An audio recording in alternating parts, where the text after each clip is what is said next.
Hi friends, L K study circle YouTube ಚಾನಲ್ಗೆ ಸ್ವಾಗತ. ಇಂದು ಸ್ನೇಹಿತರೆ, ಸಂವಿಧಾನಕ್ಕೆ ಸಂಬಂಧಪಟ್ಟ ಹಾಗೆ, ಭೂಗೋಳಶಾಸ್ತ್ರಕ್ಕೆ ಸಂಬಂಧಪಟ್ಟ ಹಾಗೆ, ಇತಿಹಾಸಕ್ಕೆ ಸಂಬಂಧಪಟ್ಟ ಹಾಗೆ ಹಾಗೂ ಅರ್ಥಶಾಸ್ತ್ರಕ್ಕೆ ಸಂಬಂಧಪಟ್ಟ ಹಾಗೆ ಒಟ್ಟು 4 ಸಬ್ಜೆಕ್ಟ್ಗಳಿಗೆ ಸಂಬಂಧಪಟ್ಟ ಮೇಜರ್ ಆಗಿರ್ತಕ್ಕಂತಹ ಈಚ್ ಸಬ್ಜೆಕ್ಟಿಂದನೂ ಕೂಡ ಒಂದು 5ರಿಂದ 6 ಪ್ರಶ್ನೆಗಳ ತರುವಂಥ ಪ್ರಯತ್ನ. ಒಟ್ಟಾರೆಯಾಗಿ ವಿಡಿಯೋ ಸೆಷನ್ 30 ಪ್ರಶ್ನೆಗಳ ಪ್ಯಾಕೇಜ್ ಸೆಷನು. ಇದು not only for KPTCL and it is also applicable for police constable exam and PSI exam ಅಂತ ಹೇಳ್ತಾ, ಇದೆಲ್ಲವೂ ಕೂಡ KPTCL ಎಕ್ಸಾಮ್ ಯಾರು AE JE ಮತ್ತು ಯಾವುದೋ ಕಿರಿಯ ಸಹಾಯಕ ಹುದ್ದೆಗೆ, ಜೂನಿಯರ್ ಅಸಿಸ್ಟೆಂಟ್ ಹುದ್ದೆಗೆ ಯಾರೆಲ್ಲ ಎಕ್ಸಾಮ್ ತೊಗೊಳ್ತಾರೆ ಅವ್ರಿಗೂ ಕೂಡ ಅಪ್ಲಿಕೇಬಲ್ ಆಗುತ್ತೆ. ಮತ್ತು ಪೊಲೀಸ್ ಕಾನ್ಸ್ಟೇಬಲ್ ಹುದ್ದೆಗೆ ಯಾರೆಲ್ಲ ಪ್ರಯತ್ನ ಮಾಡ್ತಾರೆ ಅವ್ರಿಗೂ ಕೂಡ ಈ ವಿಡಿಯೋ ಅಪ್ಲಿಕೇಬಲ್ ಆಗುತ್ತೆ. ಸೂಕ್ತ ಸ್ನೇಹಿತರೆ, GKಗೆ ಸಂಬಂಧಪಟ್ಟಾಗೆ, ಜನರಲ್ ನಾಲೆಜ್ಗೆ ಸಂಬಂಧಪಟ್ಟಾಗೆ ಮಾಹಿತಿ ಎಲ್ಲೇ ಸಿಕ್ಕರೂ ಕೂಡ ಅದಕ್ಕೆ ಸಂಬಂಧಪಟ್ಟಾಗೆ ಮಾಹಿತಿಯನ್ನು ಪಡಿತಾ ಹೋಗ್ಬೋದು, ಅದನ್ನ ನಾಲೆಜ್ ಗೈನ್ ಮಾಡ್ತಾ ಹೋಗ್ಬೋದು. ಸ್ಪೆಸಿಫಿಕಲಿ ಹೇಳೋಕ್ಕಾಗಲ್ಲ ಇದು ಈ video only for KPTCL junior assistant ಅಂತ ಹೇಳಿ, ಅಥವಾ it is only for police constable ಅಂತ ಹೇಳೋಕ್ಕಾಗಲ್ಲ. ಸೊ ನಾನು ಮಾಡುವಂಥ ಎಲ್ಲ ವೀಡಿಯೋಗಳು ಎಲ್ಲ ಎಕ್ಸಾಮ್ ಕೂಡ ಅಪ್ಲಿಕೇಬಲ್ ಆಗ್ತಾ ಹೋಗುತ್ತೆ. ಸೊ ಆ ವಿಡಿಯೋಗಳನ್ನ ನೋಡ್ತಾ ಅದಕ್ಕೆ ಸಂಬಂಧಪಟ್ಟ ಮಾಹಿತಿಯನ್ನು ತಿಳಿತಾ ನಿಮ್ಮ ನಾಲೆಜನ್ನು ಜಾಸ್ತಿ ಮಾಡ್ತಾ ಹೋಗಿ, ಮತ್ತು ಕ್ವಶನ್ ಪೇಪರ್ಗಳಲ್ಲಿರ್ತಕ್ಕಂಥ ಕ್ವಶನ್ಗಳನ್ನ ಅಟೆಂಡ್ ಮಾಡ್ತಾ ಅದಕ್ಕೆ ಆನ್ಸರ್ ಹುಡುಕುವಂಥ ಪ್ರಯತ್ನ ಮಾಡಿ. ನಿಮ್ಮ ನಾಲೆಜ್ ಆಟೋಮೆಟಿಕ್ಕಾಗಿ ಜಾಸ್ತಿ ಆಗ್ತಾ ಹೋಗುತ್ತೆ. ಅದ್ರ ಜೊತೆಗೆ ನನ್ನ ವಿಡಿಯೋ ಸೆಷನ್ನ ನೋಡುವ ಮುಖಾಂತರ ನೀವು ಕೂಡ ನಾನು ಆನ್ಸರ್ ಹೇಳುವ ಮುಂಚೆ ಪ್ರಶ್ನೆಗಳಿಗೆ ಉತ್ತರಿಸುವಂಥ ಪ್ರಯತ್ನ ಮಾಡಿ. ಮುಖಾಂತರ ನಿಮ್ಮ ಪ್ರಿಪ್ರೇಷನ್ ಅಂತ ಹೇಗಿದೆ ಅಂತಲೂ ಕೂಡ ನೀವು ತಿಳಿತಾ ಹೋಗ್ಬೋದಾಗುತ್ತೆ. ಇನ್ ಕೇಸ್ ಏನಾರ ನಿಮ್ಮ ಪ್ರಿಪ್ರೇಷನ್ ಏನಾರ ಅಂದರೆ ಔಟ್ ಆಫ್ 50 ನಿಮ್ದು ಏನಾರ 20-25 ಈ ಥರದ್ದು ಕಮ್ಮಿ ಸ್ಕೋರ್ ಆಯಿತು ಅಂತಂದರೆ ನೀವು ಆಗ ಅನಲೈಸ್ ಮಾಡ್ಬೋದಾಗುತ್ತೆ. ಸೊ ನನ್ನ ಪ್ರಿಪ್ರೇಷನ್ ಅಂತ ಹೇಗಿದೆ ಅನ್ನುವಂಥದ್ದು ತಿಳಿತಾ, ಸೊ ಅದಕ್ಕೆ ಇನ್ನೂ ಹೆಚ್ಚಿನ ಪ್ರಯತ್ನ ಮಾಡ್ತಾ ಹೆಚ್ಚಿನ ಮಾರ್ಕ್ಸ್ಗಳನ್ನ ತಗೊಳ್ಳುವಂಥ ಪ್ರಯತ್ನನೂ ಕೂಡ ಮಾಡ್ಬೋದಾಗುತ್ತೆ ಸ್ನೇಹಿತರೆ. ಈ ಮುಖಾಂತರ ವಿಡಿಯೋ ಸೆಷನ್ನ ಶುರು ಮಾಡೋ, ನಿಮ್ಮ ಸಮಯನ ವೇಸ್ಟ್ ಮಾಡೋದ ಸ್ನೇಹಿತರೆ. ಬನ್ನಿ ಸ್ನೇಹಿತರೆ, ಮೊದಲನೇ ಪ್ರಶ್ನೆ ನೋಡ್ತಾ ಹೋಗೋಣ. ಸ್ನೇಹಿತರೆ, ಮೊದಲನೇ ಪ್ರಶ್ನೆ ನೋಡ್ತಾ ಹೋಗೋಣ. ಸಂವಿಧಾನಕ್ಕೆ ಸಂಬಂಧಪಟ್ಟ ಹಾಗೆ ನಾವು ತಗೊಳ್ತಾ ಇದ್ದೀನಿ.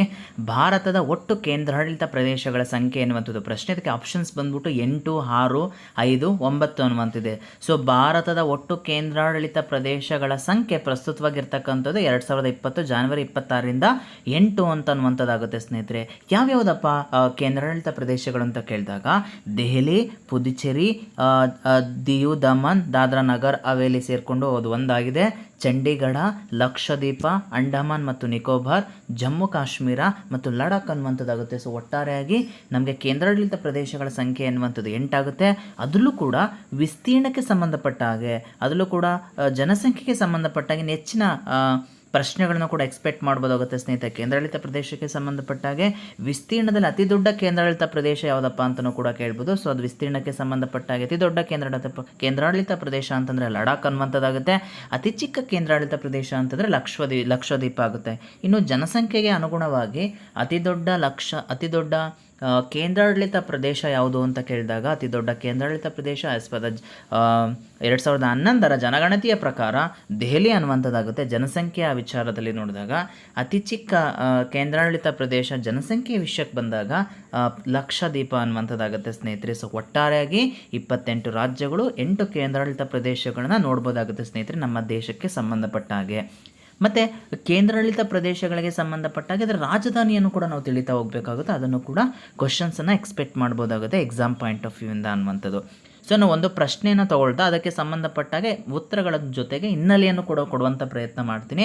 ಸೊ ನಿಮಗೆ ಕಂಟೆಂಟ್ಗೆ ಸಂಬಂಧಪಟ್ಟಾಗ ಏನಾದರೂ ಡೌಟ್ ಇತ್ತು ಅಂತಂದರೆ ಅದನ್ನು ಕಮೆಂಟ್ ಸೆಕ್ಷನಲ್ಲಿ ಕಮೆಂಟ್ ಮಾಡ್ತಾ ಹೋಗ್ಬೋದು, ಅದಕ್ಕೆ ಉತ್ತರಿಸುವಂಥ ಪ್ರಯತ್ನ ಮಾಡ್ತೀನಿ.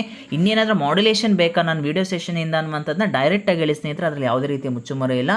ಸೊ ನಾನು ಕೂಡ ವೀಡಿಯೋಗಳನ್ನ ಇನ್ನು ಹೆಚ್ಚಿನ ರೀತಿಯಲ್ಲಿ ಪ್ರಯತ್ನ ಮಾಡ್ತಾ ಒಳ್ಳೆ ಕಂಟೆಂಟನ್ನು ಕೊಡುವಂಥ ಪ್ರಯತ್ನ ಮಾಡ್ತೀನಿ. ಸೊ ಒಟ್ಟಾರೆಯಾಗಿ ನನ್ನ ಕಾನ್ಸೆಪ್ಟ್ ಏನಪ್ಪ ಅಂತಂದರೆ, ಯಾರೆಲ್ಲ KPTCL ಎಕ್ಸಾಮ್ ಬರೀತೀರ, ಯಾರೆಲ್ಲ ಪೊಲೀಸ್ ಎಕ್ಸಾಮ್ ಬರೀತೀರ, ಅವ್ರಿಗೆ ತುಂಬ ಅನುಕೂಲ ಆಗಬೇಕು ಅನ್ನುವಂಥದ್ದು ಅಷ್ಟೇ ನನ್ನ ಉದ್ದೇಶ. ಇದರಲ್ಲಿ ಯಾವುದೇ ರೀತಿಯಾದಂತಹ ಬೇರೆ ವಿಚಾರಗಳಿಲ್ಲ ಅನ್ನುವಂಥದ್ದನ್ನ ಹೇಳ್ತಾ, ಸೊ ಎರಡನೇ ಪ್ರಶ್ನೆ ನೋಡ್ತಾ ಹೋಗೋದಾ ಸ್ನೇಹಿತರೆ? ನೀವು ಎರಡನೇ ಪ್ರಶ್ನೆ ನೋಡ್ತಾ ಹೋಗೋಣ. ಭಾರತದ ಅಧ್ಯಕ್ಷರ ಚುನಾವಣಾ ಪ್ರಕ್ರಿಯೆಯಲ್ಲಿ ಯಾರು ಭಾಗವಹಿಸುತ್ತಾರೆ ಎನ್ನುವಂಥದ್ದು ಪ್ರಶ್ನೆ ಆಗುತ್ತೆ. ಸೊ ಪ್ರಶ್ನೆಗೆ ಸಂಬಂಧಪಟ್ಟ ಆಪ್ಷನ್ಸನ್ನು ನೋಡ್ತಾ ಹೋಗೋಣ. ಸಂಸತ್ತಿನ ಸದಸ್ಯರು, ವಿಧಾನ ಪರಿಷತ್ ಮತ್ತು ವಿಧಾನಸಭಾ ಸದಸ್ಯರು. ಮೂರನೇ ಆಪ್ಷನ್ಸ್ ರಾಜ್ಯಸಭೆಯ, ಲೋಕಸಭೆ ಮತ್ತು ವಿಧಾನ ಪರಿಷತ್ ಸದಸ್ಯರು. ಮತ್ತು ನಾಲ್ಕನೇ ಆಪ್ಷನ್ಸ್ ನೋಡ್ತಾ ಹೋಗೋಣ, ರಾಜ್ಯಸಭೆ, ಲೋಕಸಭೆ ಮತ್ತು ವಿಧಾನಸಭಾ ಸದಸ್ಯರು. ಸೊ ಪ್ರಸ್ತುತ ಭಾರತದ ಅಧ್ಯಕ್ಷರ ಚುನಾವಣಾ ಪ್ರಕ್ರಿಯೆಯಲ್ಲಿ ಒಂದು ಎಲೆಕ್ಟೋರಲ್ ಕಾಲೇಜ್ ಅನ್ನುವಂಥದ್ದು ಭಾಗವಹಿಸುತ್ತೆ ಸ್ನೇಹಿತರೆ. ಯಾವ ಎಲೆಕ್ಟೋರಲ್ ಕಾಲೇಜ್ ಅಂತಂದರೆ ರಾಜ್ಯಸಭೆ ಮತ್ತು ಲೋಕಸಭೆ ಮತ್ತು ವಿಧಾನಸಭಾ ಸದಸ್ಯರನ್ನು ಒಳಗೊಂಡಿರ್ತಕ್ಕಂಥ ಒಂದು ಎಲೆಕ್ಟೋರಲ್ ಕಾಲೇಜು ಭಾರತದ ಅಧ್ಯಕ್ಷರ ಅಂದರೆ ರಾಷ್ಟ್ರಪತಿಯವರ ರಾಷ್ಟ್ರಪತಿಯವರನ್ನು ಆಯ್ಕೆ ಮಾಡುವ ವಿಧಾನದಲ್ಲಿ ಚುನಾವಣೆಯ ಪ್ರಕ್ರಿಯೆಯಲ್ಲಿ ಭಾಗವಹಿಸ್ತಾರೆ ಅನ್ನುವಂಥದ್ದು ವಿಶೇಷತೆ ಸ್ನೇಹಿತರೆ. ಅದರಲ್ಲೂ ಕೂಡ ವಿಧಾನಸಭಾ ಸದಸ್ಯರಲ್ಲಿ ಯಾರ್ಯಾರಪ್ಪ ಅಂದರೆ ವಿಧಾನಸಭೆ ಅಂತಂದರೆ ದೆಹಲಿ ಮತ್ತು ಪಾಂಡಿಚೇರಿ ಅನ್ನುವಂತಹ ಕೇಂದ್ರಾಡಳಿತ ಪ್ರದೇಶಗಳನ್ನು ಕೂಡ ಒಳಗೊಂಡಂತೆ ರಾಜ್ಯಸಭೆಯ ಚುನಾಯಿತ ಸದಸ್ಯರು, ಲೋಕಸಭೆ ಚುನಾಯಿತ ಸದಸ್ಯರು ಮತ್ತು ವಿಧಾನಸಭೆಯ ಚುನಾಯಿತ ಸದಸ್ಯರು ದೆಹಲಿ ಮತ್ತು ಪಾಂಡಿಚೇರಿಯನ್ನು ಒಳಗೊಂಡಂತೆ ಒಟ್ಟು 3 ಎಲೆಕ್ಟೋರಲ್ ಕಾಲೇಜುಗಳು ಸೇರಿಕೊಂಡು ಕೂಡ ಪರೋಕ್ಷ ಚುನಾವಣೆಯ ಮುಖಾಂತರ ರಾಷ್ಟ್ರಪತಿಗಳನ್ನ ಆಯ್ಕೆ ಮಾಡ್ತಾರೆ ಅನ್ನುವಂಥದ್ದು ವಿಶೇಷತೆ ಸ್ನೇಹಿತರೆ. ಪ್ರಸ್ತುತ ಇರ್ತಕ್ಕಂಥ ರಾಷ್ಟ್ರಪತಿಗಳು ಯಾರಪ್ಪ ಅಂತಂದರೆ ರಾಮನಾಥ್ ಕೋವಿಂದ್ ಅನ್ನುವಂಥದ್ದಾಗುತ್ತೆ. ಸೊ ಅದರಲ್ಲೂ ಕೂಡ ರಾಷ್ಟ್ರಪತಿಯ ಹುದ್ದೆಯನ್ನು ಆರ್ಟಿಕಲ್ 52 ಮುಖಾಂತರ ನಮ್ಮ ಸಂವಿಧಾನದಲ್ಲಿ ರಾಷ್ಟ್ರಪತಿ ಹುದ್ದೆಯನ್ನು ನಾವು ನೋಡ್ಬೋದಾಗುತ್ತೆ ಸ್ನೇಹಿತರೆ. ರಾಷ್ಟ್ರಪತಿಯವರು ದೇಶದ ಅತ್ಯುನ್ನತ ಸ್ಥಾನದಲ್ಲಿದ್ದಾರೆ ಸ್ನೇಹಿತರೆ. ಅದರಲ್ಲೂ ಕೂಡ ನಾವು ರಾಷ್ಟ್ರಪತಿ ಅನ್ನುವಂತಹ ಒಂದು ಹುದ್ದೆಯನ್ನು ನಾವು ಅಮೇರಿಕ ಸಂವಿಧಾನದಿಂದ ಎರವಲು ಮಾಡ್ಕೊಂಡಿದ್ದೀವಿ ಅನ್ನುವಂಥದ್ದು ವಿಶೇಷತೆ ಸ್ನೇಹಿತರೆ. ಅದರಲ್ಲೂ ಕೂಡ 53ನೇ ಆರ್ಟಿಕಲ್ ಪ್ರಕಾರ ದೇಶದ ಸಮಸ್ತ ಕಾರ್ಯಗಳನ್ನು ಕೂಡ ರಾಷ್ಟ್ರಪತಿ ಹೆಸರಲ್ಲೂ ಕೂಡ ನಾವು ನೆರವೇರಿಸ್ತಾ ಇದ್ದೀವಿ ಅನ್ನುವಂಥದ್ದು ವಿಶೇಷತೆ ಆಗುತ್ತೆ ಸ್ನೇಹಿತರೆ. ಇನ್ನು ಮುಂದಿನ ಪ್ರಶ್ನೆ ನೋಡ್ತಾ ಹೋಗೋಣ ಸ್ನೇಹಿತರೆ. 3ನೇ ಪ್ರಶ್ನೆ, ಅದರಲ್ಲೂ ಕೂಡ ವೆರಿ ಇಂಪಾರ್ಟೆಂಟ್ ಆಗ್ತಾ ಹೋಗುತ್ತೆ. ಅಟಾರ್ನಿ ಜನರಲ್ ಮತ್ತು ಅಡ್ವೊಕೇಟ್ ಜನರಲ್ಗೆ ಸಂಬಂಧಪಟ್ಟ ಹಾಗೆ 3ನೇ ಪ್ರಶ್ನೆ ಹೇಳ್ತಾ ಇದ್ದಾರೆ, ಕೇಂದ್ರದಲ್ಲಿ ಅಟಾರ್ನಿ ಜನರಲ್ ಇರುವಂತೆ ರಾಜ್ಯದಲ್ಲಿ ಯಾರು ಇರುತ್ತಾರೆ ಅನ್ನುವಂಥದ್ದು ಪ್ರಶ್ನೆ. ಸೊ ಆಪ್ಷನ್ಸ್ ಅನ್ನು ನೋಡ್ತಾ ಹೋಗೋಣ. Accountant general, advocate general, Lokayukta ಮತ್ತು ಕಾನೂನು ಮಂತ್ರಿ ಅನ್ನುವಂಥದ್ದು. ಸೊ ಕೇಂದ್ರದಲ್ಲಿ ಅಟಾರ್ನಿ ಜನರಲ್ ಇರುವಂತೆ ರಾಜ್ಯದಲ್ಲಿ ಕೂಡ ಅಡ್ವೊಕೇಟ್ ಜನರಲ್ ಅನ್ನುವಂಥ ಹುದ್ದೆಯನ್ನು ನೋಡ್ತಾ ಹೋಗ್ಬೋದಾಗತ್ತೆ ಸ್ನೇಹಿತರೆ. ಅದರಲ್ಲೂ ಕೂಡ ಕೇಂದ್ರದಲ್ಲಿ ಅಟಾರ್ನಿ ಜನರಲ್ ಯಾರಪ್ಪ ಅಂತಂದರೆ ಪ್ರಸ್ತುತವಾಗಿರ್ತಕ್ಕಂಥದ್ದು ಕೇಂದ್ರದಲ್ಲಿ ಅಟಾರ್ನಿ ಜನರಲ್ ಕೆ ವೇಣುಗೋಪಾಲ್ ಅನ್ನುವಂಥದ್ದಾಗುತ್ತೆ ಸ್ನೇಹಿತರೆ. ಸೊ ಪ್ರಸ್ತುತ ಕರ್ನಾಟಕದಲ್ಲಿರುವಂತಹ ಅಡ್ವೊಕೇಟ್ ಜನರಲ್ ಯಾರು ಅನ್ನುವಂಥದ್ದು ಕೂಡ ಪ್ರಶ್ನೆ ಆಗ್ತಾ ಹೋಗ್ಬೋದಾಗುತ್ತೆ. ಸೊ ಪ್ರಸ್ತುತ ಕರ್ನಾಟಕದ ಅಡ್ವೊಕೇಟ್ ಜನರಲ್ ಪ್ರಭುಲಿಂಗ ಕೆ ನಾವಾಡ್ಗಿ ಅನ್ನುವಂಥವರು ಕರ್ನಾಟಕದ ಪ್ರಸ್ತುತ ಅಡ್ವೊಕೇಟ್ ಜನರಲ್ ಆಗುತ್ತೆ ಸ್ನೇಹಿತರೆ. ಸೊ ಒಟ್ಟಾರೆಯಾಗಿ ಕೇಂದ್ರಕ್ಕೆ ಸಂಬಂಧಪಟ್ಟ ಹಾಗೆ ಅಟಾರ್ನಿ ಜನರಲ್ ಬಂದ್ಬಿಟ್ಟು ಕೆ ವೇಣುಗೋಪಾಲ್ ಆ್ಯಂಡ್ ಕರ್ನಾಟಕಕ್ಕೆ ಸಂಬಂಧಪಟ್ಟ ಹಾಗೆ ಅಡ್ವೊಕೇಟ್ ಜನರಲ್ ಯಾರಪ್ಪ ಅಂತಂದರೆ ಪ್ರಭುಲಿಂಗ ಕೆ ನಾವಾಡ್ಗಿ ಅನ್ನುವಂಥವ್ರು ಆಗ್ತಾರೆ. ಸೊ ಒಟ್ಟಾರೆಯಾಗಿ ಅಟಾರ್ನಿ ಜನರಲ್ ಮತ್ತು ಅಡ್ವೊಕೇಟ್ ಜನರಲ್ಗೆ ಸಂಬಂಧಪಟ್ಟ ಹಾಗೆ ಮಾಹಿತಿಯನ್ನು ತಿಳಿತಾ ಹೋಗಬೇಕಾಗುತ್ತೆ. ಸೊ ನಮಗೆ ಅಟಾರ್ನಿ ಜನರಲ್ಗೆ ಸಂಬಂಧಪಟ್ಟ ಹಾಗೆ ಅಟಾರ್ನಿ ಜನರಲನ್ನು ರಾಷ್ಟ್ರಪತಿಯವರು ನೇಮಕ ಮಾಡ್ತಾರೆ. ಅಡ್ವೊಕೇಟ್ ಜನರಲನ್ನು ನಮ್ಮ ರಾಜ್ಯದ ರಾಜ್ಯಪಾಲರು ಆಯ್ಕೆ ಮಾಡ್ತಾ ಹೋಗ್ತಾರೆ ಸ್ನೇಹಿತರೆ. ಸೊ ಅಟಾರ್ನಿ ಜನರಲ್ ಬಂದ್ಬಿಟ್ಟು ಅಟಾರ್ನಿ ಜನರಲನ್ನು ನಾವು ದೇಶದ ಪ್ರಥಮ ಕಾನೂನು ಅಧಿಕಾರಿ ಅಂತ ಹೇಳಿ ಕರಿಬೋದಾಗುತ್ತೆ. ರಾಷ್ಟ್ರಪತಿಯವರು ಆರ್ಟಿಕಲ್ 76ನೇ ವಿಧಿಯನ್ವಯ ಕೇಂದ್ರ ಮಂತ್ರಿಮಂಡಲದ ಸಲಹೆ ಮೇರೆಗೆ ಅಟಾರ್ನಿ ಜನರಲನ್ನು ನೇಮಕ ಮಾಡ್ತಾ ಹೋಗ್ತಾರೆ. ಆದರೆ ಅಡ್ವೊಕೇಟ್ ಜನರಲ್ಲು ರಾಜ್ಯದ ಪ್ರಥಮ ಕಾನೂನು ಅಧಿಕಾರಿಯಾಗಿರ್ತಾರೆ. ಇವರನ್ನು ರಾಜ್ಯಪಾಲರು ಆರ್ಟಿಕಲ್ 165ನೇ ವಿಧಿಯನ್ವಯ ರಾಜ್ಯ ಮಂತ್ರಿಮಂಡಲದ ಸಲಹೆ ಮೇರೆಗೆ ಅಡ್ವೊಕೇಟ್ ಜನರಲನ್ನು ನೇಮಕ ಮಾಡ್ತಾ ಹೋಗ್ತಾರೆ ಸ್ನೇಹಿತರೆ. ಇದು ಕೂಡ ಇಂಪಾರ್ಟೆಂಟ್ ಆಗ್ತಾ ಹೋಗುತ್ತೆ ಎಕ್ಸಾಮ್ ಪಾಯಿಂಟ್ ಆಫ್ ವ್ಯೂಯಿಂದ. ಇನ್ನು ಮುಂದಿನ ಪ್ರಶ್ನೆ ನೋಡ್ತಾ ಹೋಗೋಣ ಸ್ನೇಹಿತರೆ. 4ನೇ ಪ್ರಶ್ನೆ ಸ್ನೇಹಿತರೆ, ಇನ್ನು 4ನೇ ಪ್ರಶ್ನೆ ನೋಡ್ತಾ ಹೋಗೋಣ. ಕೇಂದ್ರ ಶಾಸನ ಸಭೆಯ 2 ಸದನಗಳು 1935ರ ಭಾರತ ಸರ್ಕಾರ ಕಾಯ್ದೆ ಪ್ರಕಾರ ಅನ್ನುವಂಥದ್ದು ಪ್ರಶ್ನೆ. ಅಂದರೆ 1935ರ ಭಾರತ ಸರ್ಕಾರ ಕಾಯ್ದೆ ಪ್ರಕಾರ ಕೇಂದ್ರ ಶಾಸನ ಸಭೆ 2 ಸದನಗಳನ್ನು ಹೇಗೆ ಕ್ರಿಯೇಟ್ ಮಾಡಿದೆ ಅನ್ನುವಂಥದ್ದು ಪ್ರಶ್ನೆ ಆಗುತ್ತೆ. ಸೊ ಅದಕ್ಕೆ ಆಪ್ಷನ್ಸ್ ವಿಧಾನಸಭೆ ಮತ್ತು ವಿಧಾನ ಪರಿಷತ್, ಪ್ರಾಂತೀಯ ವಿಧಾನಸಭೆ ಮತ್ತು ಕೇಂದ್ರ ಶಾಸನ ಸಭೆ, ಮತ್ತು 3ನೇದಾಗಿ ಫೆಡರಲ್ ಅಸೆಂಬ್ಲಿ ಮತ್ತು ರಾಜ್ಯ ಮಂಡಳಿ ಅನ್ನುವಂಥದ್ದಾಗುತ್ತೆ. 1935ರ ಭಾರತ ಸರ್ಕಾರ ಕಾಯ್ದೆಯ ಪ್ರಕಾರ ಕೇಂದ್ರ ಶಾಸನ ಸಭೆ 2 ಸದನಗಳು ಯಾವುದಪ್ಪ ಅಂತಂದರೆ ಪ್ರಾಂತೀಯ ವಿಧಾನಸಭೆ ಮತ್ತು ಕೇಂದ್ರ ಶಾಸನ ಸಭೆ ಅನ್ನುವಂಥದ್ದಾಗುತ್ತೆ ಸ್ನೇಹಿತರೆ ಇದಕ್ಕೆ ಉತ್ತರ. ಸೊ 1935ರ ಭಾರತ ಸರ್ಕಾರ ಕಾಯ್ದೆಯ ಪ್ರಕಾರನೂ ಕೂಡ ನಾವು ತಿಳಿತಾ ಹೋಗಬೇಕಾಗುತ್ತೆ. ಅದನ್ನು ಕೂಡ ಎಕ್ಸಾಮ್ ಪಾಯಿಂಟ್ ಆಫ್ ವ್ಯೂಯಿಂದ ಅದನ್ನು ಕೂಡ ಕೇಳುವಂಥ ಅವಕಾಶ ಜಾಸ್ತಿ ಇದೆ ಸ್ನೇಹಿತರೆ. ಇನ್ನು 5ನೇ ಪ್ರಶ್ನೆ ನೋಡ್ತಾ ಹೋಗೋಣ. ಭಾರತ ಸಂವಿಧಾನವನ್ನು ಅಂಗೀಕರಿಸಲು ತೆಗೆದುಕೊಂಡ ಕಾಲಾವಧಿ ಎನ್ನುವಂಥದ್ದು ಪ್ರಶ್ನೆ. ಇದಕ್ಕೆ ಆಪ್ಷನ್ಸನ್ನು ನೋಡ್ತಾ ಹೋಗೋಣ. 2 ವರ್ಷ, ಆಪ್ಷನ್ ಬಿ 2 ವರ್ಷ 11 ತಿಂಗಳು 18 ದಿನಗಳು, ಆಪ್ಷನ್ ಸಿ 3 ವರ್ಷ 10 ದಿನಗಳು, ಆಪ್ಷನ್ ಡಿ ಮೇಲಿನ ಯಾವುದೂ ಅಲ್ಲ. ಸ್ನೇಹಿತರೆ, ಭಾರತ ಸಂವಿಧಾನವನ್ನು ಅಂಗೀಕರಿಸಲು ತೆಗೆದುಕೊಂಡಿರ್ತಕ್ಕಂಥ ಕಾಲಾವಧಿ ಯಾವುದಪ್ಪ ಅಂದರೆ ಆಪ್ಷನ್ ಬಿ 2 ವರ್ಷ 11 ತಿಂಗಳು 18 ದಿನಗಳ ಕಾಲ ಅನ್ನುವಂಥದ್ದಾಗುತ್ತೆ ಸ್ನೇಹಿತರೆ. ಸಂವಿಧಾನ ರಚನಾ ಸಭೆಯು ಒಟ್ಟು 11 ಬಾರಿ ಅಧಿವೇಶನವನ್ನು ಸೇರಿ ಈ ಒಂದು ಸಂವಿಧಾನವನ್ನು ರಚಿಸಲಿಕ್ಕೆ 2 ವರ್ಷ 11 ತಿಂಗಳು 18 ದಿನಗಳ ಕಾಲಾವಧಿಯನ್ನು ತೆಗೆದುಕೊಂಡಿದೆ ತೆಗೆದುಕೊಂಡಿತ್ತು ಅನ್ನುವಂಥದ್ದು ವಿಶೇಷ ಸ್ನೇಹಿತರೆ. ಅದರಲ್ಲೂ ಕೂಡ ಈ ಸಂವಿಧಾನವನ್ನು ರಚಿಸಲು ತಗಲಿರ್ತಕ್ಕಂತಹ ವೆಚ್ಚ ಎಷ್ಟು ಅಂತಲೂ ಕೂಡ ಕೇಳುವಂಥ ಅವಕಾಶ ಇದೆ. ಇದಕ್ಕೆ 6,40,40,00,000 ರೂಪಾಯಿಯನ್ನು ಖರ್ಚು ಮಾಡಲಾಯಿತು ಅನ್ನುವಂಥದ್ದು. ಬಟ್ ಅದನ್ನು ಕರಡು ಸಂವಿಧಾನವನ್ನು ಪರಿಶೀಲಿಸಲಿಕ್ಕೆ 114 ದಿನಗಳನ್ನು ತೆಗೆದುಕೊಳ್ಳಲಾಯಿತು ಆ ಒಂದು ಸಂದರ್ಭದಲ್ಲಿ ಅನ್ನುವಂಥದ್ದಾಗುತ್ತೆ ಸ್ನೇಹಿತರೆ. ಸೊ ಒಟ್ಟಾರೆಯಾಗಿ ಸಂವಿಧಾನವನ್ನು ರಚಿಸಲಿಕ್ಕೆ 2 ವರ್ಷ 11 ತಿಂಗಳು 18 ದಿನಗಳು ಬೇಕಾಯಿತು ಅನ್ನುವಂಥದ್ದು ವಿಶೇಷ ಸ್ನೇಹಿತರೆ. ಇನ್ನು ಮುಂದಿನ ಪ್ರಶ್ನೆ ನೋಡ್ತಾ ಹೋಗೋಣ ಸ್ನೇಹಿತರೆ. 6ನೇ ಪ್ರಶ್ನೆ, ಸಂವಿಧಾನ ತಿದ್ದುಪಡಿ ವಿಧಾನವನ್ನು ಯಾವ ಸಂವಿಧಾನದಿಂದ ಎರವಲು ಮಾಡಲಾಗಿದೆ ಎನ್ನುವಂಥದ್ದು ಪ್ರಶ್ನೆ. ಸ್ನೇಹಿತರೆ, ನಾವು ಯಾವ್ಯಾವ ದೇಶದಿಂದ ಸಂವಿಧಾನಕ್ಕೆ ಯಾವ್ಯಾವ ಅಂಶಗಳನ್ನು ಎರವಲು ಪಡೆದಿದ್ದೀವಿ ಎನ್ನುವಂಥದ್ದು ಕೂಡ ತುಂಬ ಇಂಪಾರ್ಟೆಂಟ್ ಆಗುತ್ತೆ ಎಕ್ಸಾಮ್ ಪಾಯಿಂಟ್ ಆಫ್ ವ್ಯೂಯಿಂದ. ಅದರಲ್ಲೂ ಕೂಡ ಒಂದು ಕ್ವಶನನ್ನು ಎಕ್ಸ್ಪೆಕ್ಟ್ ಮಾಡ್ಬೋದಾಗುತ್ತೆ. ಸೊ ಎಲ್ಲ ದೇಶಗಳಿಂದ ನಾವು ಎರವಲು ಪಡ್ಕೊಂಡಿರ್ತಕ್ಕಂಥ ಮಾಹಿತಿಯನ್ನು ಕೂಡ ನಾವು ತಿಳಿತಾ ಹೋಗಬೇಕಾಗುತ್ತೆ. ಈ ಒಂದು ಪ್ರಶ್ನೆಗೆ ಸಂಬಂಧಪಟ್ಟ ಆಪ್ಷನ್ಸನ್ನು ನೋಡಿದಾಗ ಕೆನಡಾ, ರಷ್ಯಾ, ಐರ್ಲ್ಯಾಂಡ್, ದಕ್ಷಿಣ ಆಫ್ರಿಕಾ ಅನ್ನುವಂಥದ್ದು. ಸಂವಿಧಾನ ತಿದ್ದುಪಡಿ ವಿಧಾನವನ್ನು ನಾವು ದಕ್ಷಿಣ ಆಫ್ರಿಕಾ ಸಂವಿಧಾನದಿಂದ ಎರವಲು ಪಡೆಯಲಾಗಿದೆ ಅನ್ನುವಂಥದ್ದು ಸ್ನೇಹಿತರೆ. ಅದರಲ್ಲೂ ಕೂಡ ಸಂವಿಧಾನ ತಿದ್ದುಪಡಿ ವಿಧಾನಕ್ಕೆ ಸಂಬಂಧಪಟ್ಟ ಹಾಗೆ ಯಾವ ವಿಧಿಯನ್ನು ಸೂಚಿಸುತ್ತೆ ಅನ್ನುವಂಥದ್ದು ವಿಶೇಷ ಸ್ನೇಹಿತರೆ. ಸಂವಿಧಾನದ ತಿದ್ದುಪಡಿ ಮಾಡುವ ಮತ್ತು ಅದಕ್ಕೆ ಸಂಬಂಧಪಟ್ಟ ಮಾಹಿತಿಯನ್ನು ಆರ್ಟಿಕಲ್ 368 ತಿಳಿಸ್ತೇನೆ. ಭಾಗ 20ರಲ್ಲಿ ಇದನ್ನು ಸೇರಿಸಲಾಗಿದೆ ಸ್ನೇಹಿತರೆ, ಸಂವಿಧಾನಕ್ಕೆ ತಿದ್ದುಪಡಿ ವಿಧಾನಕ್ಕೆ ಸಂಬಂಧಪಟ್ಟ ಹಾಗೆ. ಸೊ ಸ್ನೇಹಿತರೆ, ಇನ್ನು ಮುಂದಿನ ಪ್ರಶ್ನೆ ನೋಡ್ತಾ ಹೋಗೋಣ. 7ನೇ ಪ್ರಶ್ನೆ, ಭಾರತದ ಉಪರಾಷ್ಟ್ರಪತಿ ಹುದ್ದೆಯನ್ನು ಯಾವ ದೇಶದ ಸಂವಿಧಾನದಿಂದ ಎರವಲು ಪಡೆಯಲಾಗಿದೆ ಎನ್ನುವಂಥದ್ದು it's a very very important ಸ್ನೇಹಿತರೆ. ಸೊ ಆಪ್ಷನ್ಸ್ ಬಂದು ಅಮೇರಿಕಾ, 2ನೇದಾಗಿ ಇಂಗ್ಲೆಂಡ್, 3ನೇದಾಗಿ ರಷ್ಯಾ, 4ನೇದಾಗಿ ಆಸ್ಟ್ರೇಲಿಯಾ. ಸೊ ಯಾವ್ಯಾವ ದೇಶದಿಂದ ಯಾವ್ಯಾವ ಅಂಶವನ್ನು ನಾವು ಎರವಲು ಪಡೆದಿದ್ದೀವಿ ಎನ್ನುವಂಥದ್ದು ಕೂಡ ತುಂಬ ಇಂಪಾರ್ಟೆಂಟ್ ಆಗ್ತಾ ಹೋಗುತ್ತೆ ಸ್ನೇಹಿತರೆ. ಅದರಲ್ಲೂ ಕೂಡ ಭಾರತದ ಉಪರಾಷ್ಟ್ರಪತಿ ಹುದ್ದೆಯನ್ನು ನಾವು ಅಮೇರಿಕಾ ದೇಶದಿಂದ ಎರವಲು ಪಡೆದಿದ್ದೀವಿ ಅನ್ನುವಂಥದ್ದಾಗುತ್ತೆ. ಸೊ ಭಾರತದ ಉಪರಾಷ್ಟ್ರಪತಿ ಹುದ್ದೆಯನ್ನು ಅಮೇರಿಕದಿಂದ ಎರವಲು ಪಡೆದಿದ್ದೀವಿ ಅನ್ನುವಂಥದ್ದಾಗುತ್ತೆ. ಇನ್ನು ಅಮೇರಿಕ ಸಂವಿಧಾನದಿಂದ ಇನ್ನು ಯಾವ ಅಂಶಗಳನ್ನು ಎರವಲು ಪಡೆಯಲಾಗಿದೆ ಅನ್ನುವಂಥದ್ದು ವಿಶೇಷ ಸ್ನೇಹಿತರೆ. ಸೊ ಅದಕ್ಕೆ ಲಿಖಿತ ಸಂವಿಧಾನ, ಮಹಾಭಿಯೋಗ, ನ್ಯಾಯಿಕ ವಿಮರ್ಶೆ, ಉಪರಾಷ್ಟ್ರಪತಿಯ ಸ್ಥಾನ, ಸ್ವತಂತ್ರ ನ್ಯಾಯಾಂಗ, ಮೂಲಭೂತ ಹಕ್ಕುಗಳು ಮತ್ತು ಸರ್ವೋಚ್ಚ ನ್ಯಾಯಾಲಯದ ನ್ಯಾಯಾಧೀಶರನ್ನು ವಜಾ ಮಾಡುವಂತಹ ಅಧಿಕಾರವನ್ನು ಕೂಡ ಆ ಒಂದು ಮೆಥಡ್, ಆ ಒಂದು ವಿಧಾನವನ್ನು ಕೂಡ ನಾವು ಅಮೇರಿಕ ಸಂವಿಧಾನದಿಂದ ಎರವಲು ಪಡೆದಿದ್ದೀವಿ ಸ್ನೇಹಿತರೆ.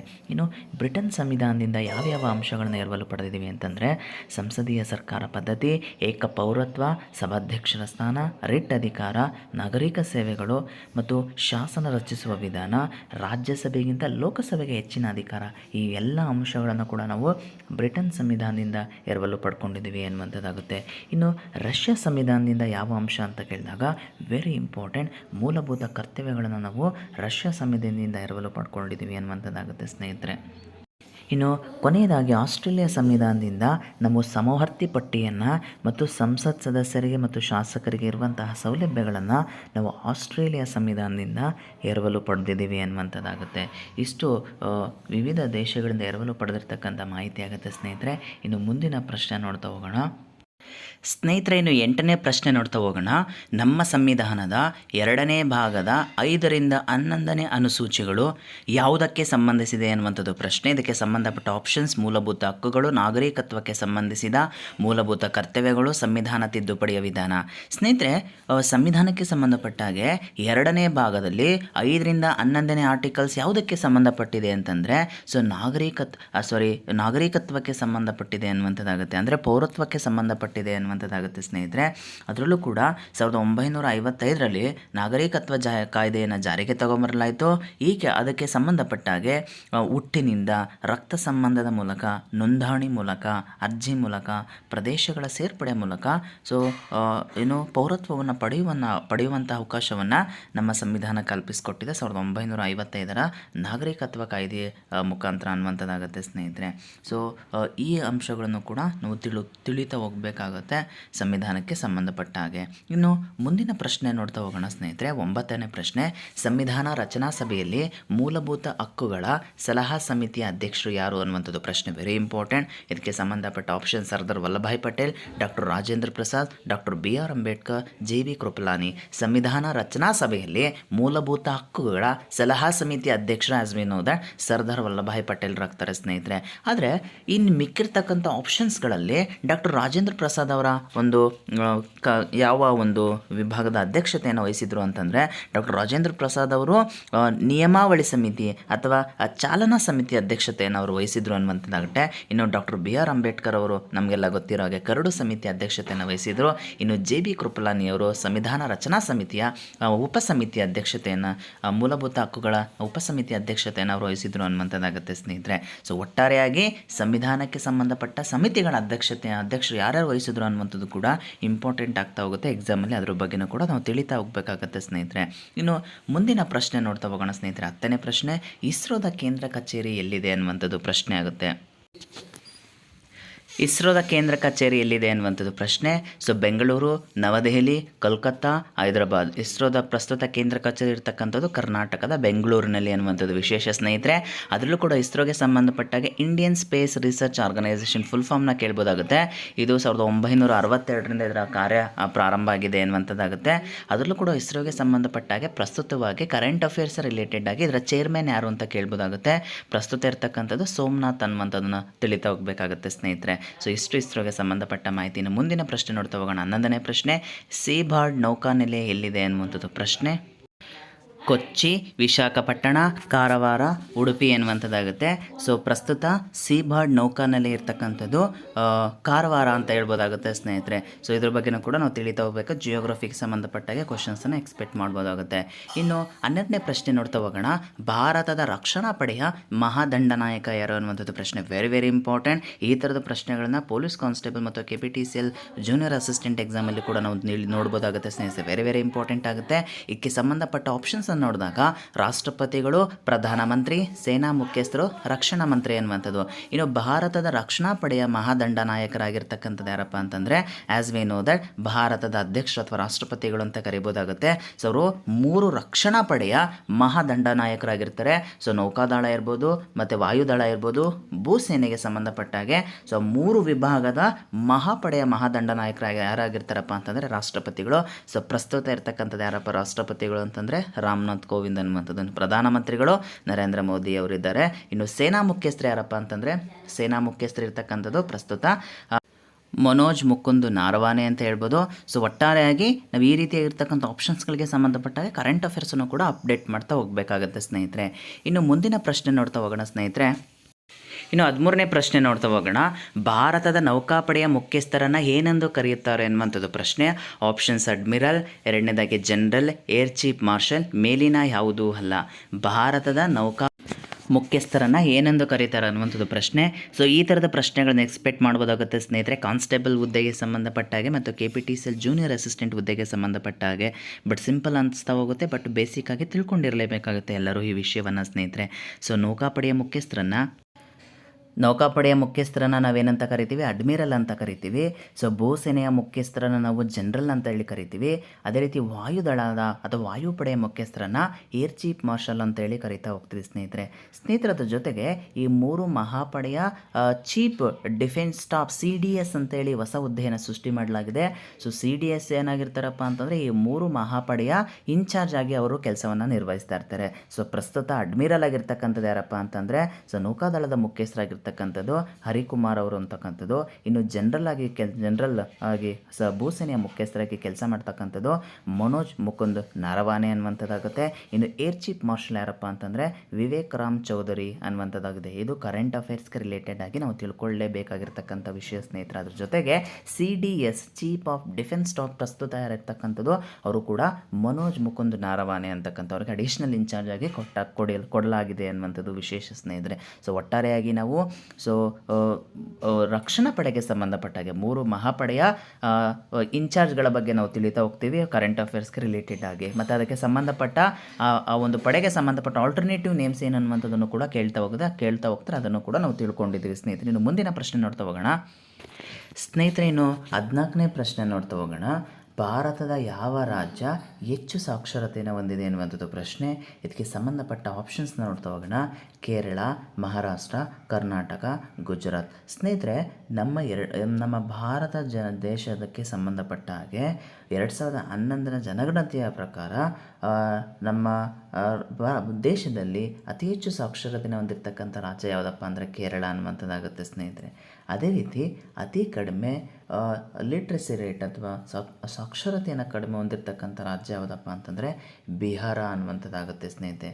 ಇದಕ್ಕೆ ಮುಂದುವರೆದ ಭಾಗವಾಗಿ ಸಾಕ್ಷರತೆಗೆ ಸಂಬಂಧಪಟ್ಟಾಗೆ ಪ್ರಶ್ನೆಗಳನ್ನು ಎಕ್ಸ್ಪೆಕ್ಟ್ ಮಾಡ್ಬೋದಾಗುತ್ತೆ ಮತ್ತು ಲಿಂಗಾನುಪಾತಕ್ಕೆ ಸಂಬಂಧಪಟ್ಟಾಗೆ ಪ್ರಶ್ನೆಗಳನ್ನು ಎಕ್ಸ್ಪೆಕ್ಟ್ ಮಾಡ್ಬೋದಾಗುತ್ತೆ.